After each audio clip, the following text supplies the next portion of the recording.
You're wrong, it's just as a level. Well,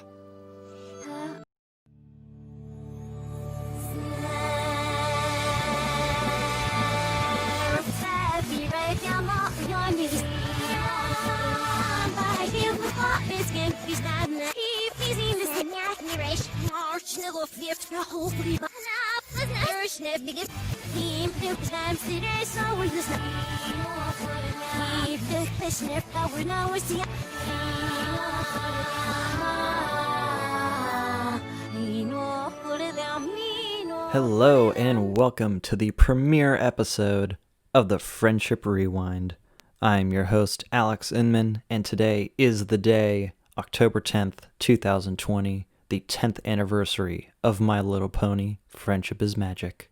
I want to thank you for listening and taking a chance on this little project of mine. I thought of this a few months ago as a way to show my appreciation of what I think is a truly innovative and creative show that will absolutely stand on its own for years and years to come. Just some quick info about me. I am a graduate from San Francisco State University's Broadcast and Electronic Communication Arts, or BECA program, and I currently live in Sonoma County, the place where all the great wine and great fires come from. I first came across Friendship is Magic in April 2011 when I was looking around the internet and came across knowyourmeme.com. One of the top articles on that site at the time was My Little Pony Friendship is Magic. I clicked on it and looked through the whole article, and at that time, the first episode of the show was embedded on the article. It's not anymore because various copyright stuff has made that impossible. I watched the first episode on the site and then did not come back to it for a few months in June when I watched the entire first season, all 26 episodes in 4 days, and I immediately became a fan. It was a lot easier to catch up to the show when you were a fan early on because there were way less episodes. I feel bad for anyone who came in during season 8 and had to go through 7+ seasons of episodes. It's like over 100 episodes at that point. And let's talk about the show. It lasted for 9 seasons, covering 222 half-hour episodes, and even had an hour and 40-minute theatrical movie, which, unlike other movies based on animated shows, is considered canon in the show's timeline and actually affects the show going forward in the seasons following the movie's release. But I am getting way too ahead of myself, so let's do what the show says and rewind all the way back to 2009 and one Lauren Faust, the developer and creator of this little children's cartoon about ponies. Lauren is the wife of well-known animator of the early 2000s, Craig McCracken. The two of them met on the Powerpuff Girls, where Craig was the creator and Lauren was starting out as a storyboard artist. Once they met and got married, they created their next animated show together, Foster's Home for Imaginary Friends, in which the character Frankie Foster is based on Lauren herself. After working on 2 great hit shows, Lauren wanted to branch out into her own works, and so she developed her own original idea, Milky Way and the Galaxy Girls. But she was also smart and knew that any animated show with a female main cast would have to have a toy line to back it up. So she pitched Milky Way and the Galaxy Girls as a toy line first. After touring it around for a while, she eventually got a meeting with Hasbro, one of the largest toy companies in the world, to pitch Milky Way and the Galaxy Girls toy line first, and then the show. During the meeting, the Hasbro representative meeting with Lauren asked if she was a fan of the My Little Pony toy line, to which Lauren answered yes, because Lauren had grown up with My Little Pony as a child and had come up with character names and had come up with stories and adventures that her ponies had gone on. So she was obviously a huge fan. And then the Hasbro representative pulled out an old My Little Pony DVD, gave it to Lauren, and asked her the question that would change the world. Do you think you could do anything with this? And at this point, we would go into the pre-production stage of the show, where Lauren is paired up with Studio B in Vancouver, British Columbia, Canada, which, after a couple years, would later be called DHX Media for the rest of the show's run. This studio included a bevy of talented artists, directors, and voice actors, some of whom worked on a previous show which I personally loved, Ed, Edd n Eddy. The show was animated in Flash, an older version of Flash at that, but the incredibly talented people at Studio B pushed Flash to its limits for this show. And now we come to the premiere of the show, October 10th, 2010, with the launch of the joint venture between Hasbro and Discovery, The Hub, a premium cable and satellite TV channel which is now called Discovery Family. And how does the show start? With a simple book opening up and those 4 magic words.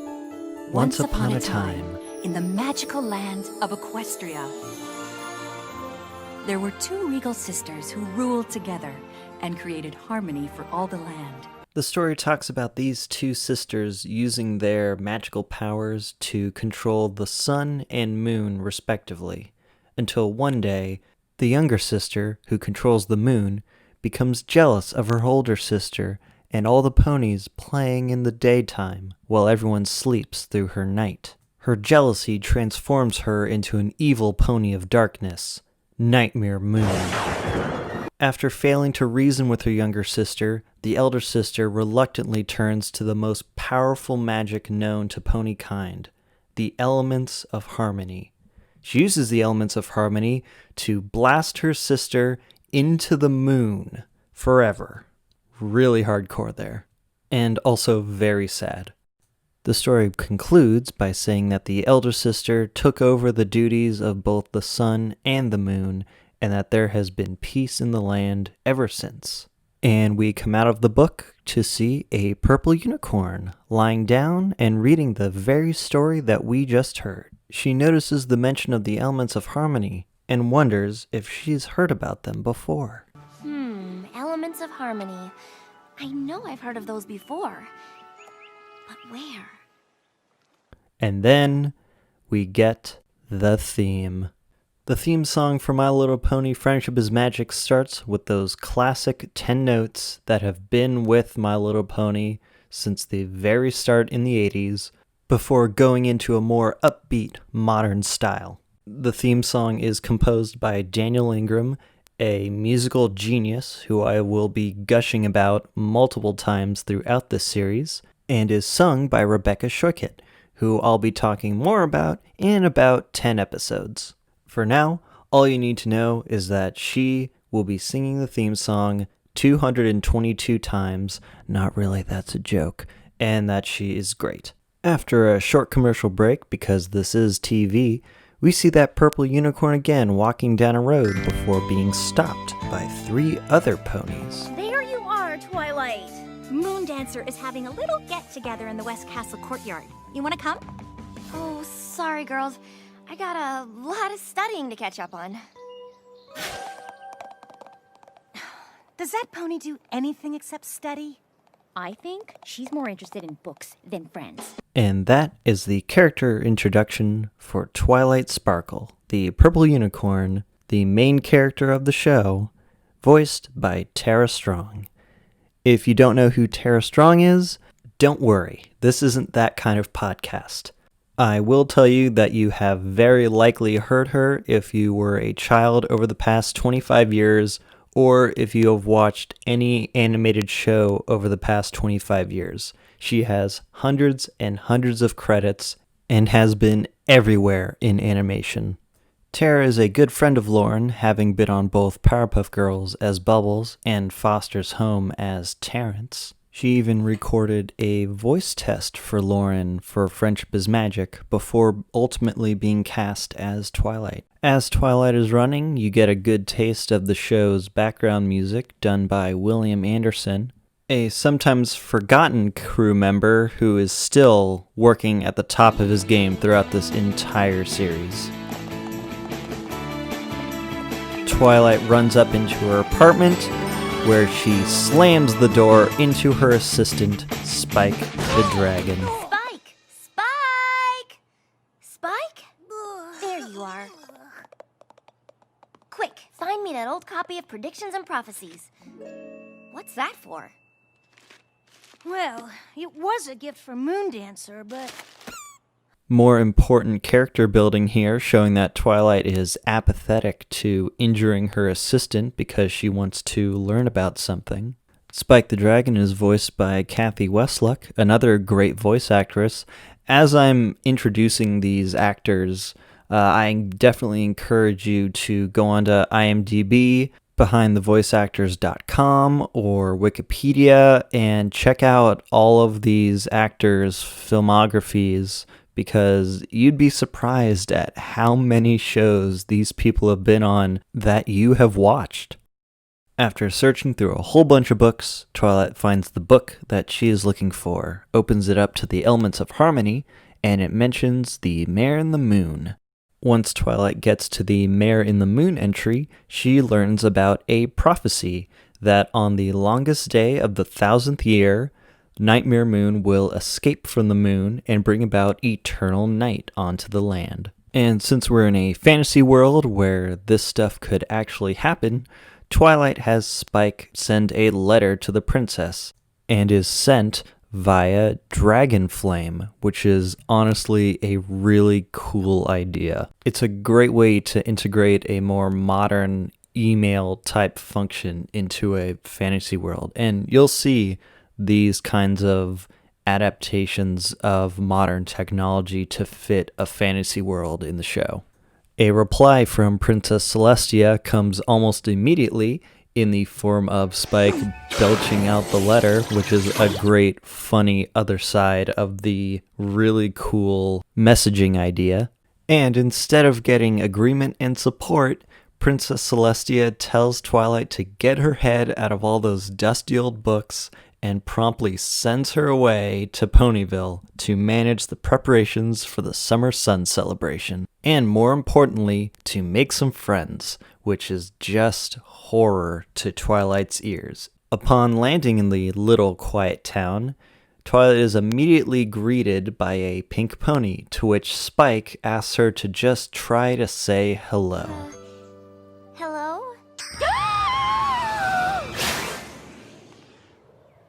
Well, that was interesting, all right. This was the turning point for me, for where I realized that this would not be a regular show. I mean, this is just a totally random moment that is not even explained until later, which you would not expect from a My Little Pony show, right?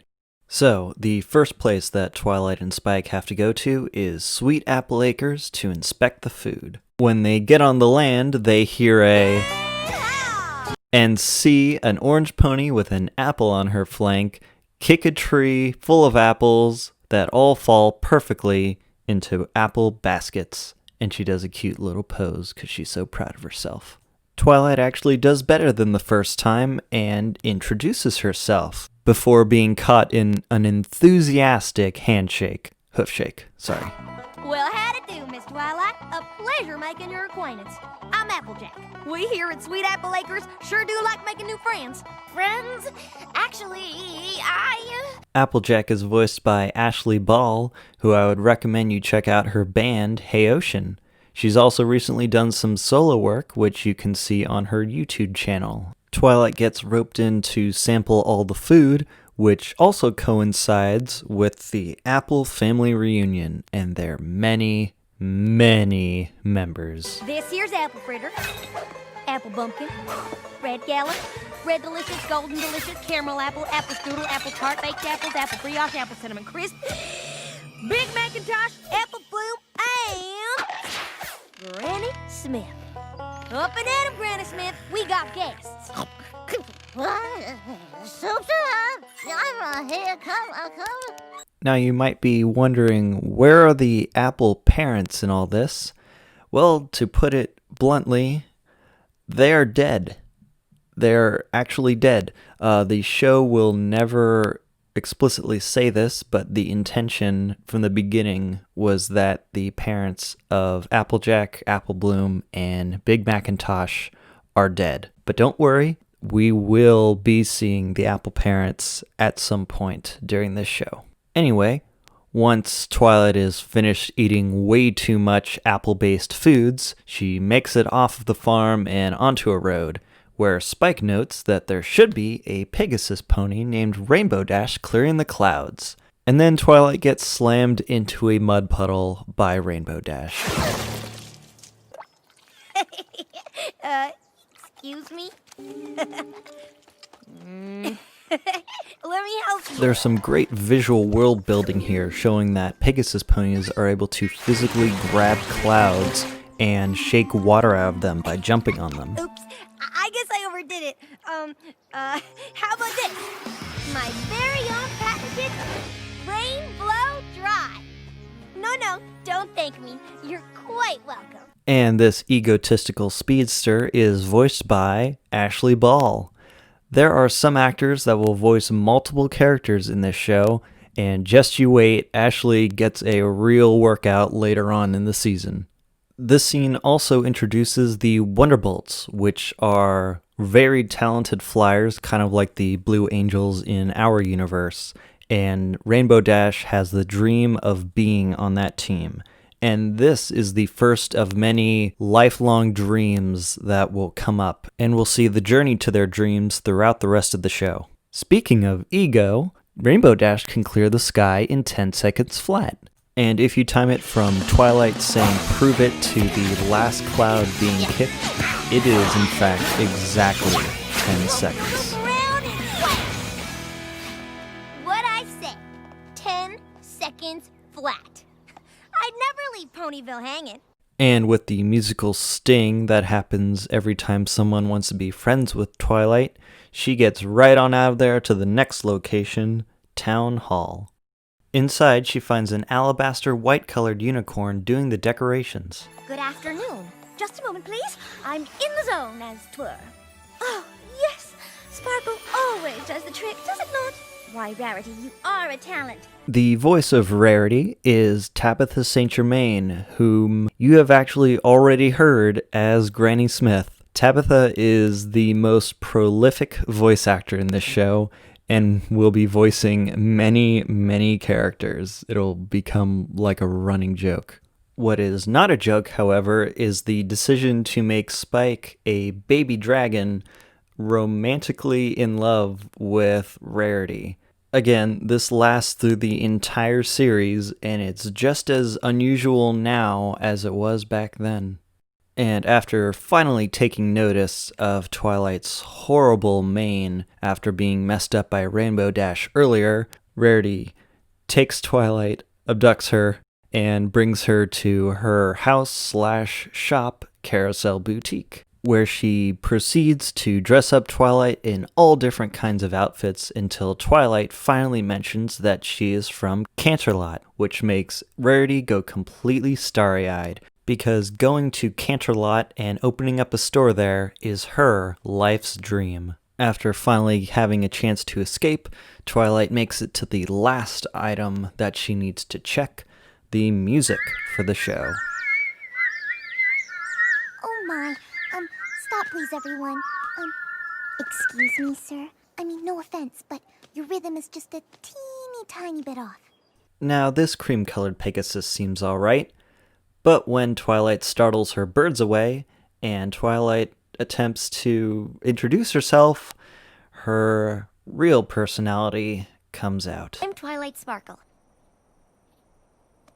What's your name? I'm Fluttershy. I'm sorry, what was that? My name is Fluttershy. Didn't quite catch that. So in case you didn't have your volume turned all the way up, that is Fluttershy, and she is voiced by Andrea Libman. At first, I thought she was voiced by Tara Strong because Fluttershy's voice reminds me so much of Bubbles' voice from the Powerpuff Girls. But then when I was looking up the actors for the show, I was pleasantly surprised. And I learned about voice actors that day. You know, it's really great with Fluttershy's introduction scene to just see how far the character has come over these 9 years, because here she is very timid and just so shy about everything. But as you'll see, she grows into a much more stronger character, and that is really cool to see. Once Fluttershy notices Spike, she instantly becomes excited again and demands to hear every single detail of Spike's life, which he is happy to tell her, much to Twilight's displeasure. They arrive at the tree library that Twilight will be staying in during her time in Ponyville, and she hurriedly gets Fluttershy away and inside. Unfortunately, someone is waiting for Twilight, or many someones.